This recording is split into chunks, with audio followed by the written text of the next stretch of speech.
بس دل چاہتا ہے کہ خدیجہ طاہر دنیا سے چلی گئی تب بھی سلسلہ مصائب کا جاری رہا ہے. کن کن مقامات پر بی بی آ کے نہ روئی ہوں گی. صرف 2 مقام سن لیجئے، گفتگو تمام ہے. پہلا مقام کہ جب کربلا کے میدان میں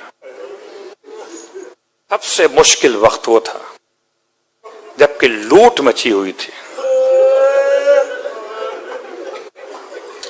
وحشی درندے تھے جو لوٹتے تھے، حتیٰ کہ لاشوں کو بھموڑتے تھے. ایسے میں ایک شخص ہے جمال. جمال یعنی اونٹوں کا نگہبان. یہ وہی شخص ہے جس کے ہاتھوں کو امام نے آزاد کروایا تھا مکے میں.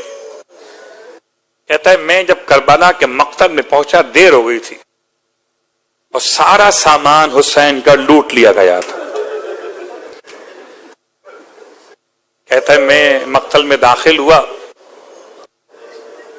اور اب میں دائیں بائیں دیکھتا ہوں کوئی ایسی چیز مل جائے جو میں لوٹ سکوں. اللہ اکبر. کہتا ہے میں لاش حسین کے قریب آیا، مجھے کچھ سمجھ میں نہیں آتا تھا کیا لوٹوں، سب تو لوٹ چکا تھا. کہتا ہے ایسے میں مجھے ایک انگوٹھی چمکتی ہوئی دکھائی دی. واہ غربتا واہ محمدہ. کہتا ہے مجھے ایک انگوٹھی چمکتی ہوئی دکھائی دی. میں آگے بڑھا. رونے والوں، میرے مولا کے جسم پہ کتنے زخم لگے تھے، کتنا خون بہا تھا.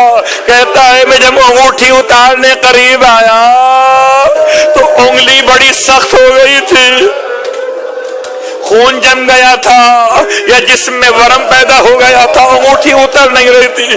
ملعون نے یہ سوچ کے چھوڑا نہیں ہے، کبھی دائیں دیکھا، کہتا ہے میں نے بائیں دیکھا، کہیں سے ٹوٹا ہوا خنجر مل گیا. رونے والوں، خنجر سے انگوٹھی نہیں کاٹی جاتی، خنجر سے تو انگلی کاٹی جاتی ہے. کہتا میں اٹھا کے آگے بڑھا، اچانک آسمان سے ایک نور کی ہماری زمین پہ اتری.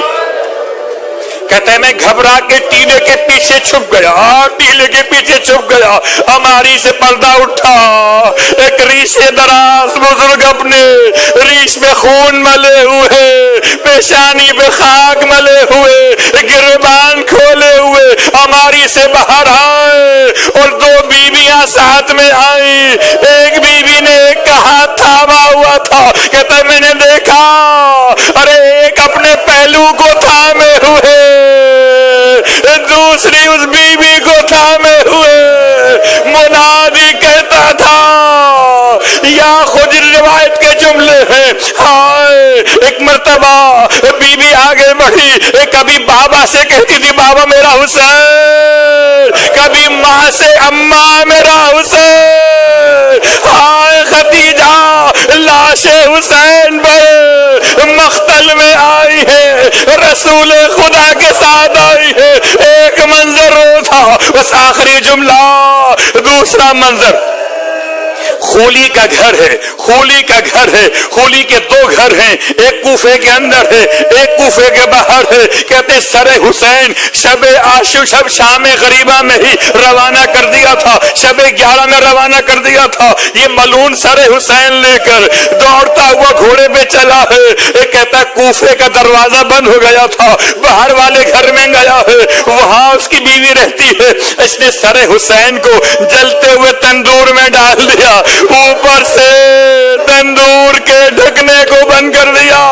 کہتا ہے ابھی بستر پر پہنچا تھا، ادھر اس کی بیوی کہتی ہے آنکھیں بند ہوئی، میں نے دیکھا کہ نور کی ہماریاں گھر میں نازل ہوئی. ہائے روتے ہوئے رسول خدا فاطمہ زہرا